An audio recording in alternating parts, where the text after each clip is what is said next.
Amém? Irmãos, bom dia de novo. Hoje o dia está mais bonito, né? 22 de abril. É um dia dia do descobrimento do Brasil. Mateus capítulo 1. Te convido a abrir o primeiro evangelho, Mateus.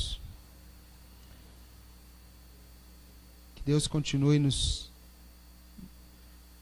trazendo para perto dele, através da tua palavra. Mateus 1, a partir do versículo 18. Diz assim, Mateus 1, 18.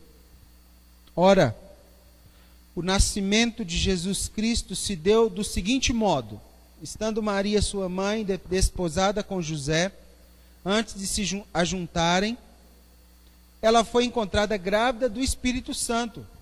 Então José, seu marido, ou em algumas versões seu noivo, sendo um homem justo e não querendo fazer dela um exemplo público, estava disposto a colocá-la em secreto. Mas enquanto pensava nessas questões, eis que um anjo do Senhor lhe apareceu em sonho e disse: José, filho de Davi, não tenha medo em tomar para ti Maria, tua esposa, pois o que nela está sendo concebido é do Espírito Santo. E ela dará à luz a um filho, e esse se chamará Jesus, pois ele salvará o mundo, pois ele salvará o povo dos seus pecadores. Ora, tudo isso aconteceu para que pudesse se cumprir o que foi dito do Senhor pelo profeta, dizendo: eis que uma virgem conceberá e dará à luz a um filho, e ele se chamará Emanuel, que sendo interpretado significa Deus conosco. Versículo 24. Então José, sendo levantado do sono, fez como o anjo do Senhor lhe ordenara, e tomou para ele a sua esposa. E não a conheceu ou não coabitou, até que ela gerou seu filho primogênito, e o chamou de Jesus. Estamos falando sobre avivamento. E avivamento numa perspectiva de intervenção de Deus, e essa intervenção que muda a nossa forma de sinalizar o que Ele quer, o que Ele está fazendo. Estamos pensando avivamento, e quando pensamos avivamento, temos em mente uma intervenção divina que Ele revela o seu poder de forma inegável. Então é mais ou menos o seguinte: os anos estão se passando, você vem no culto todo domingo, mas tem um culto que alguma coisa acontece que nunca aconteceu antes. E a partir daquela fonte, daquele toque especial de Deus da terra, muitos sinais começam a acontecer. É como o profeta Isaías certa vez orou, dizendo que é quando Deus rasga os céus e desce na terra, e Ele consegue manifestar algo fora do comum. Então, por exemplo, eu estou lendo aquele livro que eu ganhei, Avivamento no País de Gales. Ganhei nessa última viagem para o Ceifare, 1908, logo ali. Deus fez isso. Ele rasgou os céus e desceu numa cidadezinha desse tamanho, começou a pegar os pastores por meio da pregação de um menino de 16 anos, e quando 2 anos depois desse toque especial de Deus, 97% daquela cidade estava aos pés de Jesus. Isso é avivamento. É quando Deus faz algo fora do ordinário, fora do comum, do cotidiano. É quando o seu fogo faz derreter corações gelados. E essa água que derrete se torna uma fonte de água viva, e por onde você vai, você transfere vida. Não por você, mas porque aquela água chegou até você e ela não tem como ser guardada. Ela começa a matar a sede das pessoas. É quando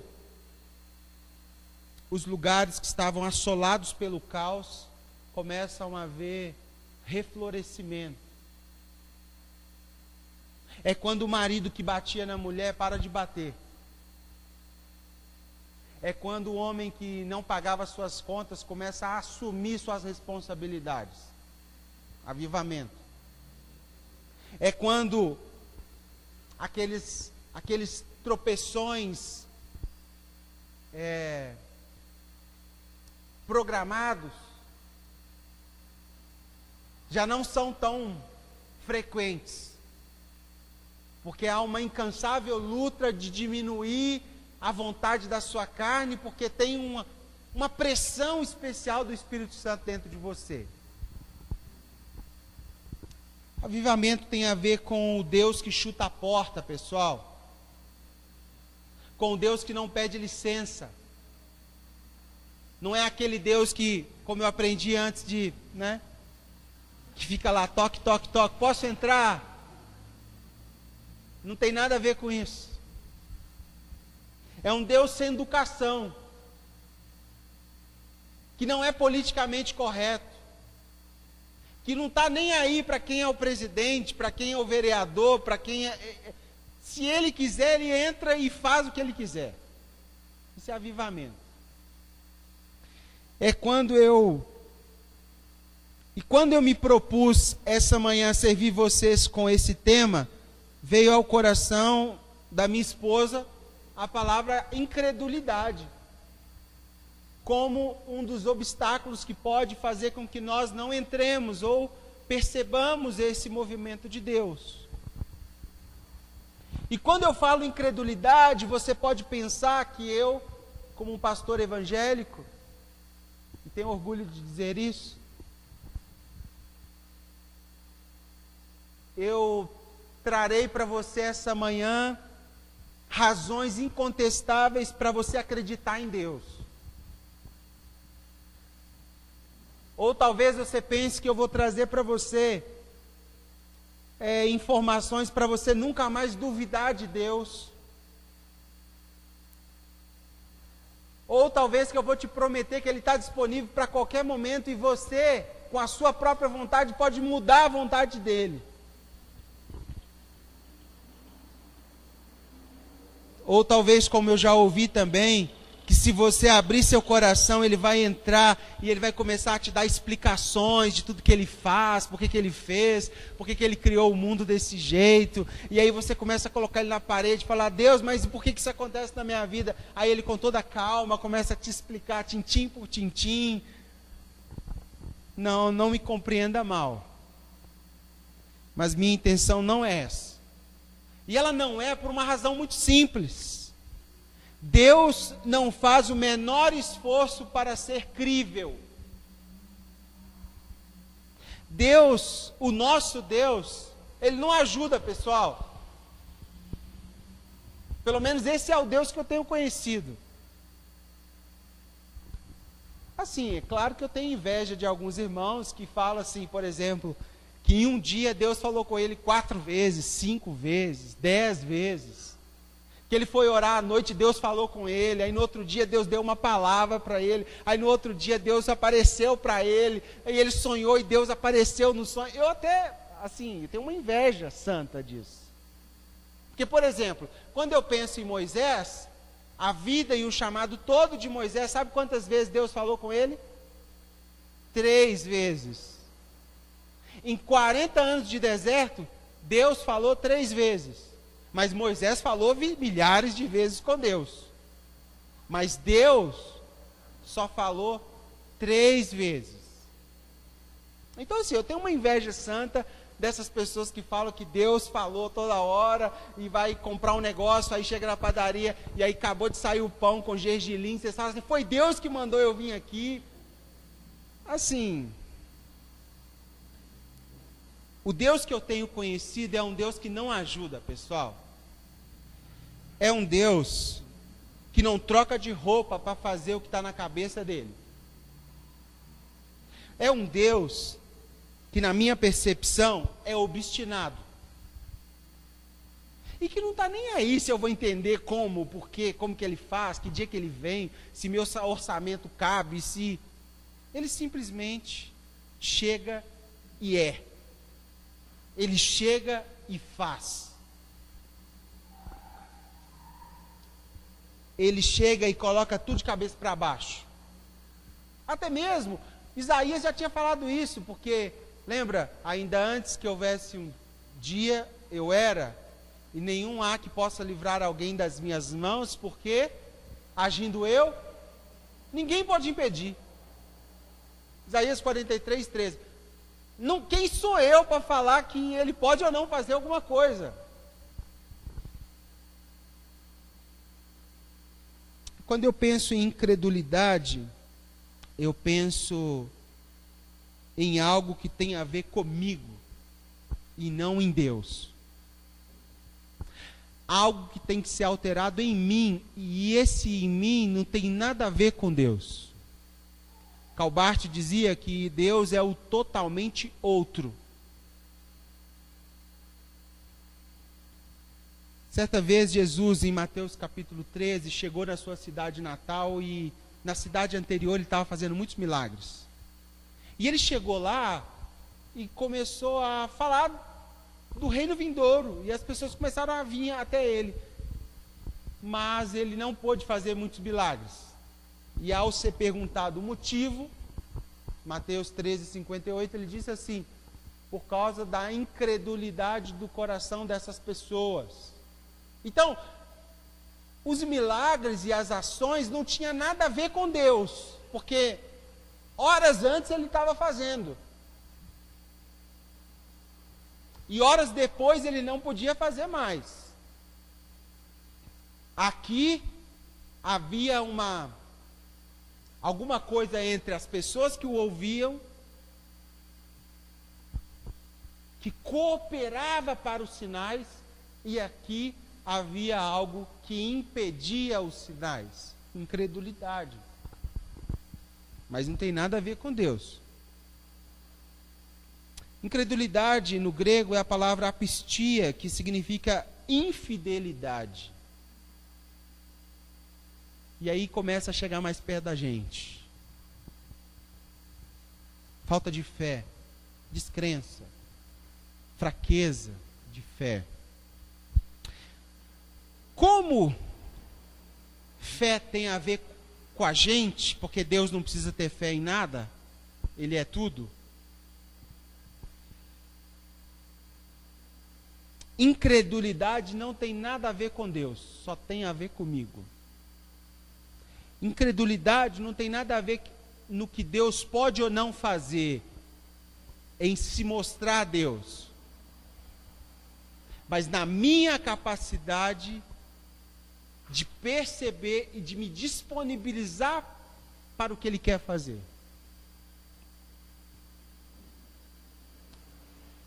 No quanto estou disposto a ser honesto com o impacto que temos ao olhar a criação do mundo e buscar resposta. Já fez isso? Se chegar num lugar assim, tá aquele mar, daquele mineiro, né? Mineiro é mar, né? Eu cheguei lá em Salvador e estava contando uma história e tal, falei assim, não, igual quando a gente se prepara para ir para a praia, tal, falando com a boca cheia e a praia era do lado. Aí eu falei, desculpa, praia é para os mineiros, aqui para vocês praia, tem que usar outro exemplo. Porque praia aqui é, vou tomar um banho lá na praia hoje, vou tomar em casa não. Quando a gente contempla a criação do mundo e começa a fazer perguntas inteligentes. Né? Quem fez isso? Mas como? Como é que pode? A questão não está se Deus está disposto a te provar que foi Ele que fez, mas do quanto você está disposto a ser honesto, que a única resposta é que existe uma mente inteligente que criou todas essas coisas. Está entendendo isso? O negócio é que um dia Deus pode resolver, pessoal, chutar a porta da nossa vida. Deus pode passar na cabeça dele de empurrar a porta daquele quartinho escuro, daquele lugar onde a gente gosta de guardar coisas só para nós, daquele lugar onde você guarda segredos, pecados de estimação. E talvez ele chuta a porta, que é a portinha simples, de madeira, aquelas de... Ele já mete o pé na porta e não quer saber se você está trocando de roupa ou não. Ele entra. Estando você com calça na mão ou não, ele coloca em xeque. E ele faz isso porque ele nos ama. Ele faz isso porque ele quer construir em nós um solo propício a conhecê-lo cada dia mais intencionalmente. Essa manhã eu quero propor essa reflexão sobre a qualidade do seu coração para Deus te revelar planos. Qual a qualidade do solo onde tem caído essas sementes? Porque, a meu ver, temos vivido um cristianismo teórico e um ateísmo prático, em vários quesitos. Cristianismo teórico, porque a gente vem no culto, a gente dá o dízimo, a gente cumprimenta com a paz do Senhor, a gente lê a Bíblia de vez em quando, bem de vez em quando. A gente tenta ser de Deus, né, em algum momento. Mas lá no quartinho escuro, falta fé. Às vezes nós temos fé para mover uma montanha externa, mas quando passa para aqui dentro, naquelas questões de confiar nele, de acreditar quem ele é, falta fé. E por que a gente está trabalhando isso? Porque eu acredito que Deus tem uma intenção de rasgar os céus novamente e de achar corações para isso. No avivamento no país de Gales, ele achou um jovem de 16 anos. Sabe quantos seminários ele tinha feito? Nenhum. Sabe quantos anos ele estudou para falar de Deus? Nenhum. Sabe quantos CDs ele tinha gravado? Nenhum. Sabe quantos membros tinha na igreja a qual ele participava? Menos de 20. Só que um dia, meu amigo, num desses cultos, no meio dessas menos de 20 pessoas, ele fez uma oração muito perigosa. Ele dobrou o seu joelho e falou assim, ajoelhado no chão, num culto de domingo: dobra-me, Senhor, dobra-me à tua vontade, e faça a tua vontade na minha vida e nesta cidade, nesse país. E é uma oração perigosa, porque hospedar planos eternos, pessoal, tem a ver com inconveniência. Parece estranho esse negócio. Mas Deus, quando muitas vezes nos chama a acolher planos eternos, a gente é chamado por um caminho meio desconfortável. Porque a gente sempre vai ser tentado a medir a nossa vida pela razão. E eu até respeito os irmãos que são mais adeptos da racionalidade. Eu acho que é possível você conseguir fé razoável. Tanto é que o apóstolo Paulo fala em Romanos capítulo 12 de um culto racional, um culto que pensa. Por isso que a gente não chega aqui cantando qualquer coisa, a gente chega aqui estudando a letra e vendo se tem coisa bíblica, se Deus está falando com a gente. A gente vai estudar, quem vai pregar aqui, a gente contesta antes para ver se aquela mensagem está dentro daquela pessoa. Porque é um culto racional, não adianta eu fazer um papel aqui que você vai embora e vai levar a performance de um homem. Não faz sentido, porque Deus está para muito além de um homem. Então, eu acho até compreensível pessoas que utilizam da razão. John Stott diz que fé é também pensar. Então passou o tempo que nós evangélicos eram indoutos, como os discípulos de Jesus. Nós não, a gente está indo fazer faculdade, estou no meu último ano de graduação, doido para acabar esse negócio logo, mas não para parar de estudar, né? Quero estudar mais, mas aquele negócio. E normalmente a gente gosta do condicional, né, pessoal? Do palpável, da matéria. A gente gosta de fazer a conta e a conta fechar no final do mês. Não é assim que a gente gosta? Normalmente, quando estamos diante de ações que cooperam com planos de Deus, a gente é convidado a perder um pouquinho o controle. Não gostamos muito de perder o controle, né? Como é bom planejar e no final do mês está tudo executado conforme planejamos. A eficiência do planejamento é a alma do negócio. Já ouviu essa? Funciona para a sua empresa. Para o reino de Deus, nem sempre. E isso não é um chamado à irresponsabilidade e maturidade. Não. É só uma provocação para que você não coloque Deus dentro do seu bolso, dentro da sua forma de captar e achar que Deus só pode fazer aquilo que você acha que Ele pode fazer. Como eu disse, Calbart, Deus é totalmente outro. Precisamos, irmãos, perceber que quando se trata de Deus e o incondicional de Deus, há possibilidades que ultrapassam os limites da nossa razão. Deus é uma mente aberta. Não por um liberalismo obstinado, mas para fazer coisas que ainda não chegou aqui. Não chegou aqui e que esses olhos ainda não viram.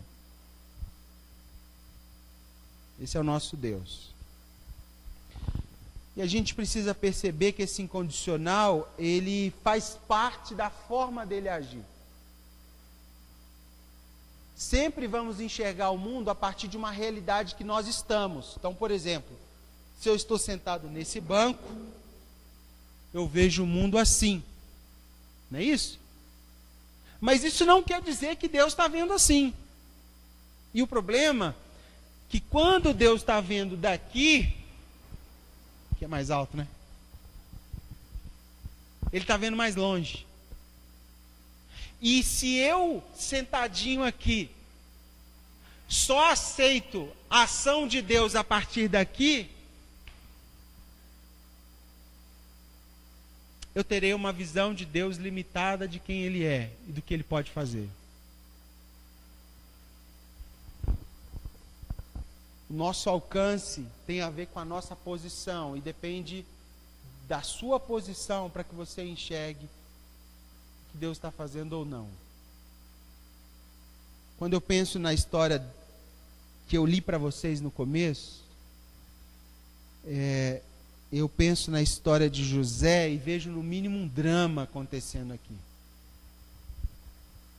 Percebam, um homem noivo, uma mulher, uma menina, né, desposada, uma jovem virgem, nunca tinha tido relação com ninguém, com nenhum homem, está noiva, prometida em casamento. Aí talvez José está sentado aqui, né? E é o plano de José: vou casar em novembro, está chegando. Depois que eu casar, depois de uns anos, 3 anos? Não, precisa 1 ano. Não, volta da lua de mel já com um na gaveta. Depois de 1 ano eu vou ter um filho. Né? Olha o José, sentado aqui. Está entendendo?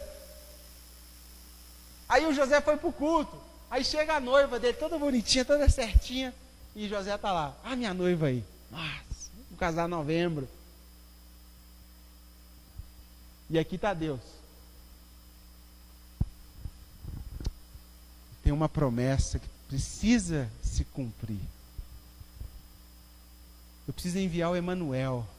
E aqui está José. E José está lá. Será que eu vou conseguir pagar o aluguel? Será que eu vou pagar água, luz, telefone? Será que as contas? Tá, né, José? Né, Zé Vitor? É a continha básica todo mês, faz a calma. Quase não tem, né? Você tem 2 agora, né? Daqui a pouco aumenta, viu? Ao que sai da barriga, sai junto com a fatura do cartão de crédito, assim, ó, aumentando.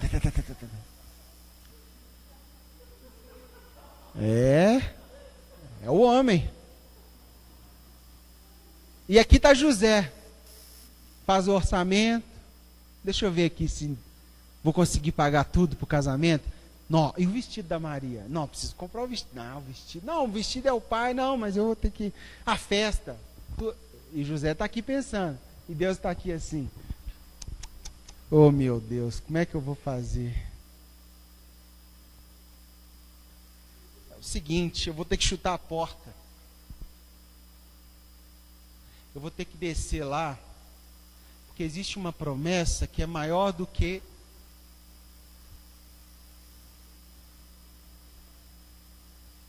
esses pensamentos pequenos de José.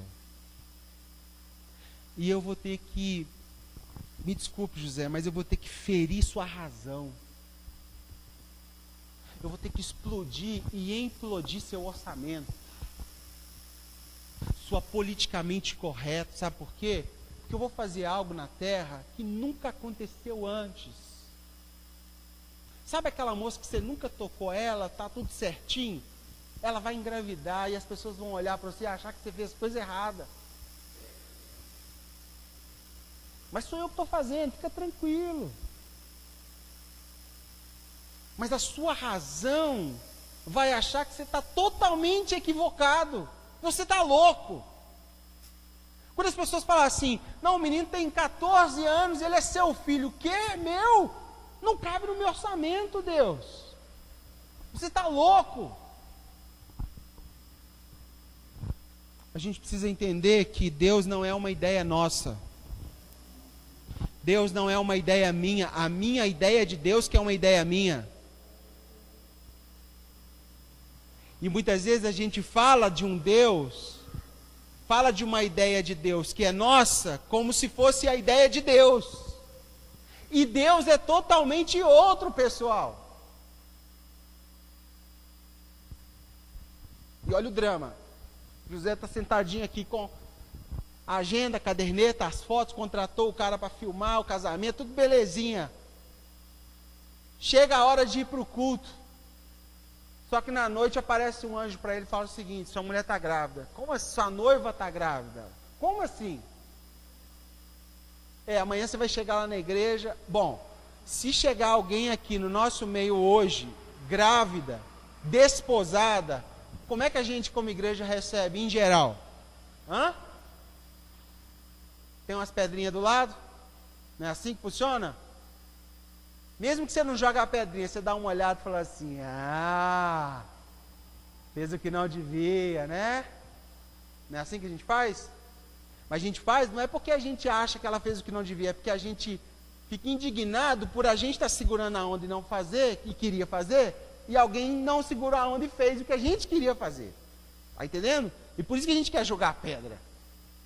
A gente quer jogar a pedra não é porque aquela mulher pecou contra Deus, a gente quer jogar a pedra porque ela pecou fazendo a vontade dela e eu não estou fazendo. Ou seja, por que eu posso não fazer e você tem que fazer?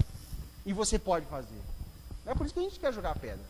É isso que está ali em João capítulo 8, quando aqueles homens, aquela mulher adúltera chega para Jesus e aqueles homens querem jogar a pedra. Eles querem jogar a pedra, não é porque ela pecou contra Deus, eles querem jogar a pedra assim, eu não peguei. Se é para cair, tem que cair com todo mundo, meu amigo. Mas Deus não é uma ideia nossa, pessoal. A minha ideia de Deus que é uma ideia minha. Deus não é uma ideia minha. E existiu uma profecia, lá em Gênesis 3,15, a redenção do mundo, Deus falou que daria um descendente, e esse descendente esmagaria a cabeça da serpente. Para dar um descendente, um filho tem que nascer. A palavra descendente ali é zerá ou terá, e terá é semente. Semente tem no homem, mulher não tem semente. Qual a única mulher que tem descendente na Bíblia? Maria. Maria é a única mulher que não precisou de semente de um homem, porque a semente veio do próprio Deus. Só que em Gênesis 3,15 fala que o descendente da mulher, na Bíblia quando fala de descendente, fala descendente do homem, porque semente vem do homem. Maria é a única mulher que não precisou de semente de homem nenhum por uma semente divina. E essa semente divina que foi plantada dela tinha a ver com uma profecia de restauração, de redenção do mundo lá em Gênesis. Então ela deveria se cumprir. A realidade profética, ela aproxima as realidades espirituais das naturais, né? Lembra do exemplo do Luiz? O Luiz olhou de longe e falou: vejo duas mulheres grávidas, pimba. Não, já estava pimbado, né? Ele só viu e já estava pronto. Bom, tudo está indo bem com José, noivo, sonhando, fazendo planos para o futuro. Quando descobre a gravidez e o mundo dele vira de cabeça para baixo. Pergunta: é razoável o que Deus está fazendo? Parece razoável? É politicamente correto? Deus pediu licença para o seu povo, para a mulher ficar grávida no meio deles? Pediu? Deus mandou um cartaz falando: gente, não julga essa mulher antecipadamente. Cuidado com as conclusões precipitadas, porque naquela época, irmãos, o noivado era tão obrigatório quanto o casamento e só poderia ser rompido pelo divórcio. Quando alguém era prometido em casamento a outro, não era como na nossa sociedade hoje, que casa e se noiva, se compromete e se descompromete. Era um testemunho público que aquele dia já estava marcado. E quando se quebrava um noivado, era como se divorciasse um casamento. Mas Deus, já dizia alguém, que escreve certo por linhas certas. Ele sabia qual a família que estava acolhendo um plano eterno. O caráter de José é evidenciado no versículo 19, que diz que, sendo José seu noivo, era um homem justo.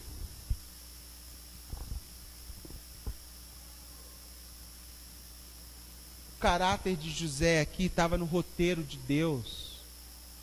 E o homem justo aqui tem a ver com o modo de pensar, agir inteiramente conforme a vontade de Deus. E eu tenho pensado muito nisso, que existe uma medida de homens que se tornam precursores do avivamento. Justo. Por que será que Deus achou o coração do Evan Roberts lá em Gales, e não pode passar os olhos dele, Salmo 101, versículo 6, sobre a terra e achar o coração do Luiz? O que que tinha lá no coração do Evan e que não tem ainda no coração do Luiz? O que que tinha, pessoal? Existiam outros homens dessa época de José? Existiam outras mulheres? O que que era, o que que existia no coração desses dois, que um plano eterno foi passando assim, ó, e depois de 400 anos de silêncio, Deus rasga o silêncio e fala: é você. Eu quero você. Eu quero não, eu já peguei, é meu, estou chutando a porta. Existe uma medida de homens escassa, mas lutamos bravamente para que tenha mais homens que estão dispostos a ser precursores, homens de início, homens de fundamento, homens que Deus pode passar os olhos sobre a terra e dar para ele planos que não tem razoabilidade nenhuma, não faz sentido para as pessoas, mas é um plano de Deus. Está comigo? Estamos juntos? José continua aqui, viu, pessoal? E por ele continuar aqui, o texto diz que ele teve medo. Ele teve medo, inclusive, de mostrar a mulher dele no culto no outro dia, a noiva, no caso, das pessoas olharem e falar assim: essa noite foi boa, hein? A barriguinha já está aparecendo. José teve medo. Quando José tem medo, mesmo sendo um homem justo, ele já tinha algo no coração: eu assumo a bronca. Não é minha não, mas eu assumo. Eu não vou contar para ninguém o que está acontecendo não. Se alguém desconfiar, foi eu que fiz mesmo, é meu filho. Aí Deus aparece para ele, um anjo aparece e fala assim: é o seguinte, José, tenha medo não. Isso que está acontecendo é espiritual. É filho do Espírito Santo de Deus. É um plano eterno, é uma profecia. Para nós, irmãos, somente pessoas espirituais conseguem discernir ações espirituais. E o que você acha que passou na cabeça de José quando esse plano eterno aqui foi revelado para ele? Melhor, se fosse você nesse lugar do José, se fosse você no lugar de Maria, Deus teria espaço para ferir sua razão? Deus teria espaço para mudar seu cotidiano? Porque quando nasce um filho, muda, não muda? Sim ou não? Ontem, não tinha nada. 9 meses depois, não aguenta dormir. E depois que nasce, não dorme nunca mais. Não é assim? Então, quando nasce um filho, nasce trabalho. Deus teria espaço na sua agenda? Ou a sua razão, a sua percepção, o seu banquinho onde a sua razão está sentada, não permite Deus te dar planos que extrapolam a sua razão? Somente pessoas espirituais, e por isso a gente precisa mudar de estatura, meus irmãos. Eu tenho orado pedindo a Deus para nos dar a capacidade de apoiar pessoas que mudam de estatura espiritual. Pessoas de outro tamanho, pequenininhas, frágeis por fora, mas por dentro, elas têm a coragem de ajoelhar e falar: faz o que o Senhor quiser, Deus. Mas não está na minha razão, faz o que o Senhor quiser, Deus. E diz a história que o plano era dar um filho, e esse filho se chamaria Jesus. Essa família, José, essa família em potencial, José e Maria, ela está diante da maior oportunidade da sua vida: hospedar um plano de Deus, um plano eterno.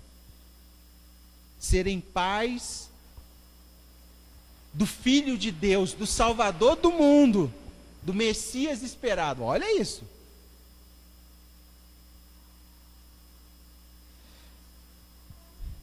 Mas será que nós, se fôssemos nós pragmáticos, racionalmente categóricos, organizados, exegetas da vida, seríamos encontrados por Deus para Ele fazer um plano eterno?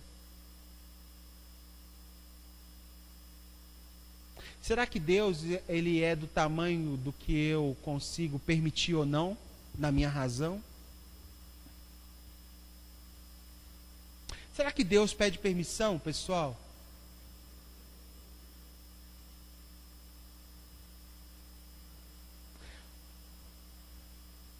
Será que Deus, Ele se incomoda em ofender a nossa razão? Eu tenho uma certa dificuldade com aquela pessoa que é um ursinho de pelúcia com todo mundo. E no fundo, essa pessoa está mentindo para alguém, já dizia um amigo nosso. Porque essa pessoa não existe. Em geral, a gente se dá bem com uma parte que está mais perto do corpo, mas as que estão distantes, não quer dizer que eu não gosto, mas é porque está distante. Mas é no meu corpo também, mas não é a mesma coisa. Não está tão perto de mim. E Deus, eu acho que é meio assim também, sabe? Então, por exemplo, comigo Deus não fende os céus toda manhã, abre assim, começa a escrever o texto na parede, com o dedo assim, qual que você vai pregar domingo? Não acontece isso. Às vezes eu tenho um problema com meus filhos e eu chego para Deus, e tal, e esbraguejo e tal, e aí olho para cima, o senhor não vai falar nada?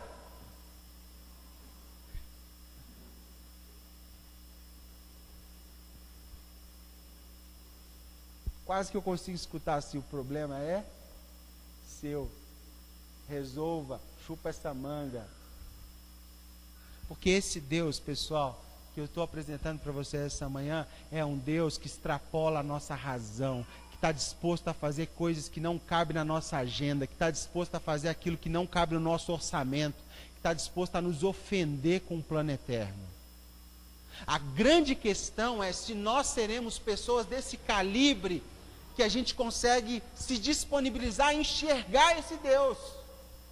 Porque José, sentadinho aqui, quando o anjo apareceu para ele, se fosse eu dava um pulo, sai de mim, Satanás. Isso não é de Deus, não. Não é assim que a gente faz? Quando aquilo que está caminhando para acontecer não está dentro do que eu pensei para acontecer, o que a gente faz? Quando a Rebeca chegou para mim lá em São Paulo, falou assim, ó, tem um menino assim, assim, assim e tal, falou do Alex e tal, ele é nosso filho. Gente, com toda a paixão e compaixão em Deus, na hora, o céu não brilhou de outra cor, Deus não abriu assim, desceu uma luz, muito pelo contrário, na minha cabeça assim, a minha mulher está doida, alguma coisa, bebeu, fez alguma coisa, alguém deu alguma coisa, no avião, pode ser no avião, comeu aquele negócio estragado lá. E eu queria sinalizar duas virtudes aqui de José, versículo 24, Mateus 1, 24. Então José levantou do sono com que tinha falado com o anjo e fez conforme Deus o revelou. A gente precisa ter coragem para hospedar planos de Deus, viu? A gente precisa ter muita coragem para fazer aquilo que muitas vezes a nossa mão não garante o resultado. É gente de outro calibre. Porque fazer aquilo que sua mente, sua matemática e seus planos consegue é natural. Mas fazer e se disponibilizar para que Deus faça através de você o que você não pode fazer, só gente espiritual para fazer.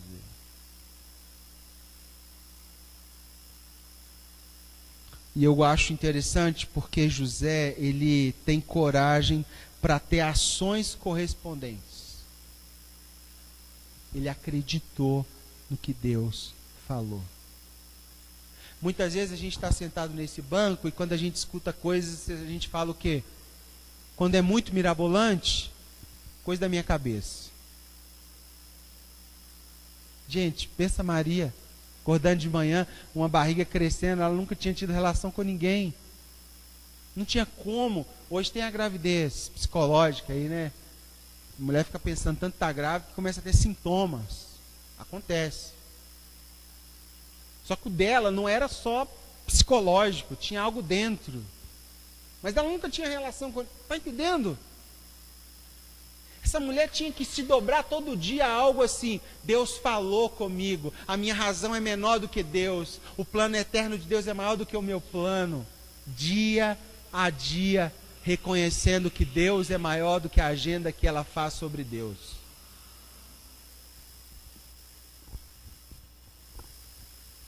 Sabe o que me chama muita atenção quando Jesus nasce? José chega para apresentar o menino na igreja e eles perguntam, de quem que é esse filho aí? Eu acho que José dá uma engasgada, né? Tipo, posso falar que é meu? Mas ele assume o o plano de Deus como seu plano. Não tem mais o banco. Agora esse José fala assim: é isso que o senhor quer fazer? Isso é eu. E se o senhor confiou isso à minha mão, eu vou fazer o que o senhor colocou na minha mão. Não é o que cabe na minha agenda, o que cabe no meu orçamento, mas é o que o senhor está fazendo. É isso aqui que o senhor está fazendo? Esse é o Salvador do mundo? Esse é o meu Salvador do mundo. Esse é o meu plano de vida.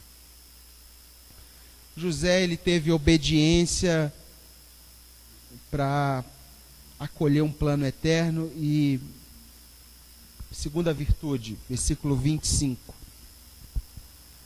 Não conheceu Maria até que o filho primogênito nascesse e ele desse o nome de Jesus. José aguardou o processo, pessoal. Às vezes você olha para uma pessoa de muito potencial assim e fica assim: nossa, duas motivações. A primeira é que ela põe o pé na estrada com Jesus, no discipulado de Jesus. E a segunda é que ela aguenta o processo. Aguente o processo. Porque, em geral, quando a porta vai afinando, quer dizer, melhor, a porta já é fina, o caminho vai afinando, os pedaços vão ficando para trás. Sabe o peregrino? Está na caminhada. A mochila está. Aí você vai passando pelo caminho, tem hora que não dá mais para passar com a mochila. Está entendendo? Aí fica a mochila. Mas a comida estava na mochila. Não, vai sem comida mesmo. O problema é que muitas pessoas não são pessoas de processos, que aguardam e vencem os processos. Quando Maria começa a receber palavras sobre o filho dela, talvez o tamanho do Timóteo, Isabel já estava falando: esse é o Salvador do mundo. João Batista pode ter encontrado com ele em algum momento e falou assim: ó, esse menino aí vai. Sabe o que Maria fazia? Guardava no coração as palavras de Deus a respeito do seu filho Jesus. Posso te falar o que mais me encabula nessa história?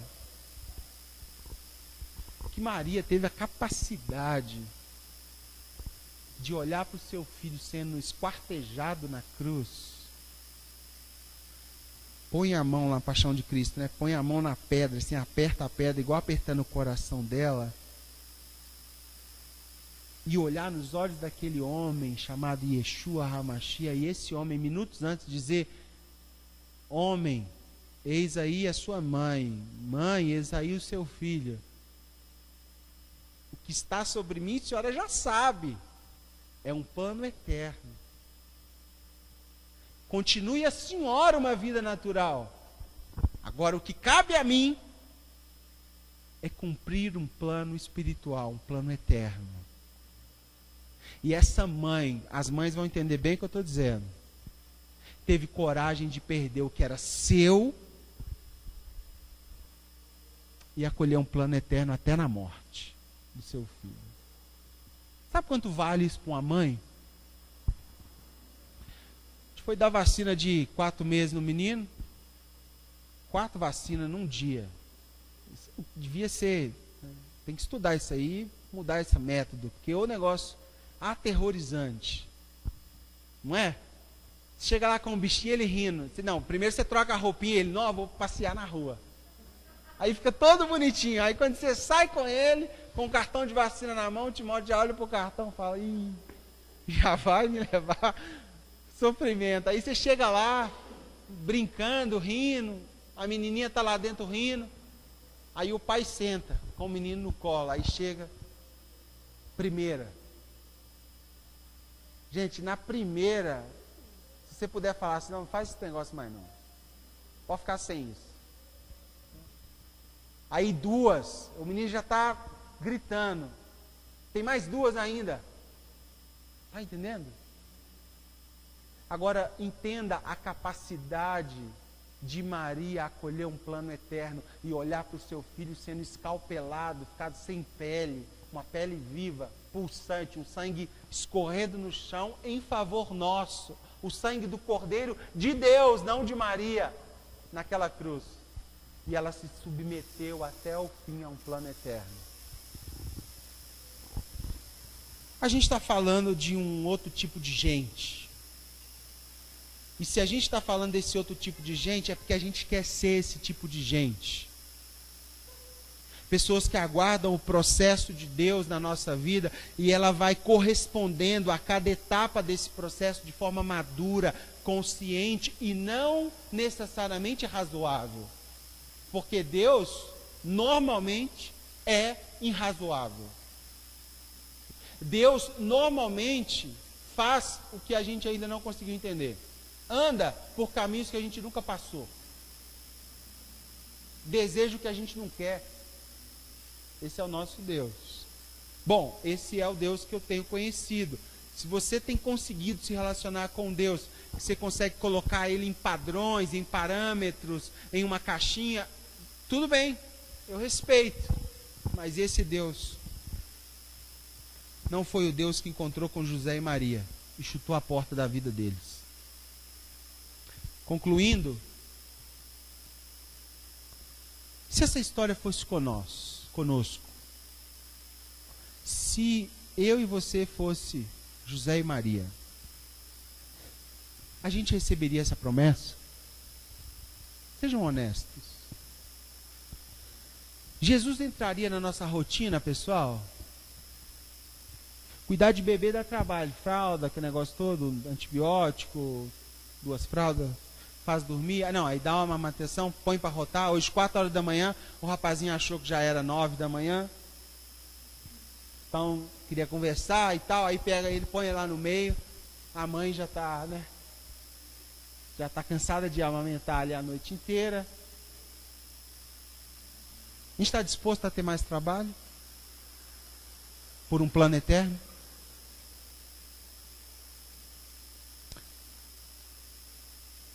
Deus tem prioridade na nossa agenda?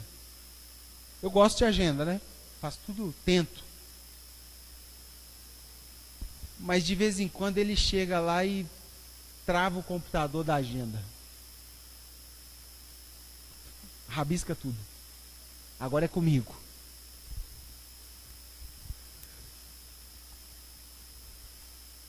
Seu orçamento familiar, cabe mais um? Mais um plano eterno? Mais um Emanuel, quem sabe? Próximo aí, Emanuel. Sabe o que significa? Emanuel é uma semântica de 3 palavras. En, dentro, men, homem, o el, Deus. Deus dentro do homem. Jesus. Deus sendo gerado dentro de Maria. Emanuel. Sabe o que é legal, pessoal? Que eu acredito que são dias da gente se mover para uma nova posição. E essa nova posição vai nos trazer novas coisas.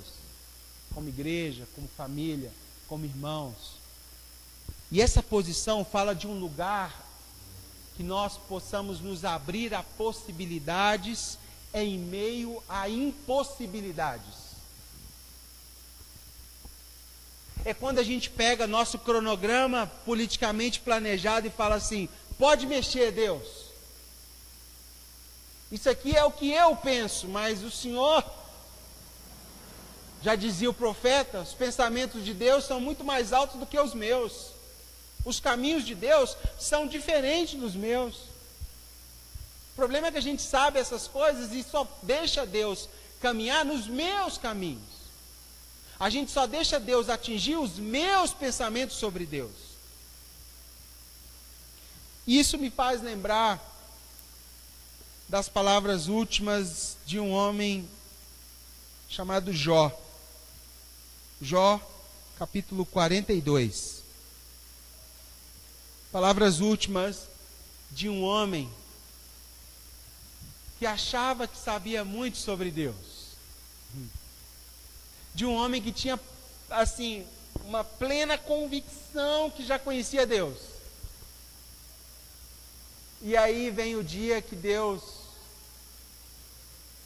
deixa que o vento toque os quatro pilares da vida desse homem. Quais eram? Família, saúde, finanças e amigos. Deus permitiu Satanás tocar nos 4 cantos dessa casa. Sabe o que sobrou? Daquele conhecimento sobre Deus que ele tinha? Nada. Ele começa a falar de forma totalmente indouta sobre aquele Deus que ele enchia a boca para falar. E aí Deus chama ele para perto e fala o seguinte: quer o discipulado da vida? Quer mudar de fase? Você precisa começar a ver de uma outra forma quem eu sou. E essa forma de ver não cabe dentro da sua própria cabeça. É muito maior que você. Então Jó 42 diz assim: então Jó respondeu ao Senhor e disse: olha, agora eu sei que tudo o Senhor pode, e que o Senhor pode fazer qualquer coisa, e que nenhum pensamento do Senhor pode ser impedido. Na verdade, quem é esse que esconde o conselho sem conhecimento? Por isso eu proferi o que eu não entendia, coisas maravilhosas demais para mim, as quais eu não sabia. Ouve, eu te suplico, e eu falarei. Exigirei de ti, e tu declara-te a mim. Versículo 5. Eu tinha ouvido de ti com os ouvidos, mas agora mudei de fase, meus olhos te veem. Até ontem, sábado, dia 21 de abril de 2018, você tinha planos de Deus. Você tinha ouvido sobre Deus. Você já tinha vivido coisas com Deus. Mas agora, Ele te convida para uma nova fase. A fase que você pega a sua razão e coloca ela no segundo lugar.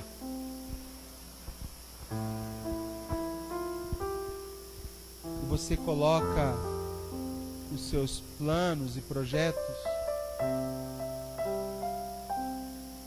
no segundo degrau. Gosto de dizer que Deus firma os passos de um homem, mas firma também suas paradas. Deus firma o nosso avanço, sabe? Mas de vez em quando Ele dá uma paradinha aí, por favor. Para no pedágio. Vamos conversar aqui. Talvez hoje é o dia dele te parar um pouquinho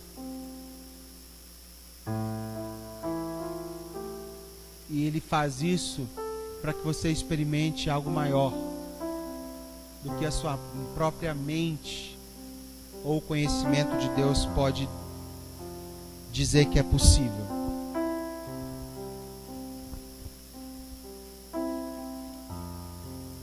Primeira Coríntios capítulo 2, palavras últimas.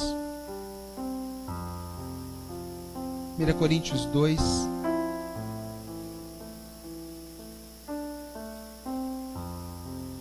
Palavras do apóstolo Paulo para mim e para você como igreja. Versículo 6. 1 Coríntios 2, 6. Todavia, falamos sabedoria entre os que são perfeitos, porém não há sabedoria deste mundo, nem dos príncipes desse mundo, que são reduzidos a nada, mas nós falamos a sabedoria de Deus em um mistério, mesmo a sabedoria escondida, a qual Deus ordenou antes do mundo para a nossa glória. Versículo 8, a qual nenhum dos príncipes deste mundo conheceu, pois se a tivesse conhecido, eles não teriam crucificado o Senhor da glória.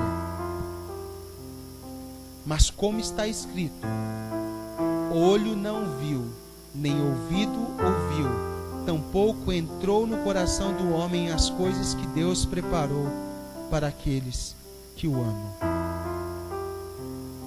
Sabe o que é um caminho de amor a Deus? É um caminho onde Ele extrapola a sua razão, onde Ele dobra os seus projetos, onde Ele reduz a pequenos, no mínimo simples, o que você está vendo perto do que Ele está disponível a nos disponibilizar a viver. As palavras de Paulo não são para pessoas pragmáticas, não são para pessoas politicamente corretas, são para pessoas espirituais,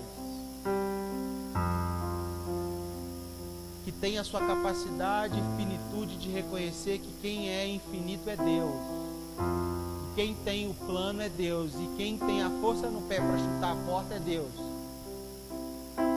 e Ele não precisa da sua licença. Ele entra onde Ele quiser, Ele faz o que Ele quiser, Ele chama quem Ele quiser, Ele salva quem Ele quiser. A gente acha que Deus só pode salvar o que a gente acha que está salvo, né? Mas Deus, o amor dele é de outro jeito. Pastor, mas você falou isso tudo aí, ficou complicado o negócio para mim. Eu aprendi que a minha capacidade mental determina muito do que Deus pode fazer, ou a minha capacidade oral, né, de falar e Deus responder.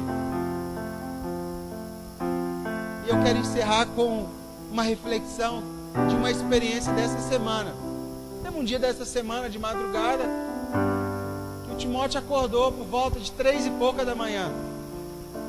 Ele está dormindo do lado da nossa cama. E aí eu esperei um pouquinho para ver se a mãe, né, porque a mãe se sensibiliza mais rápido, se a mãe levantava, e a mãe deu ruim, estava morta, não ouviu. E ele começou a resmungar, a conversar. Eu falei, gente, 3 da manhã, vou esperar mais uns 5 minutos. E ele tá, mais 5, mais 5. Eu falei, não, talvez é uma visão, talvez é um sonho. Deixar mais um pouquinho para ver se ele dorme. E nada. Aí deu 20 minutos, eu não aguentei. Comecei, ô filho, deitado na minha cama, e ele lá, papai tá aqui, pode dormir, papai tá aqui, papai tá aqui, filho. Não funcionou. Aí levantei, ajoelhei lá onde está a caminha dele, olhei para ele, quarto escuro, pouquinha luz. Falei, papai tá aqui. E ele, falei, gente. E eu cansado. Aí eu deitei do lado dele, falei, tive uma ideia. Um dia eu lembrei que o médico falou para mim, o cirurgião, que era para mim, quando ele ficasse inseguro, era me pegar na mão dele e apertar com força. E aí eu fiz isso, deitei do lado dele, só peguei a mão, ele não estava me vendo mais, saí do raio do que ele estava vendo, estiquei a minha mão e apertei a mãozinha dele. E ele parou imediatamente de reclamar.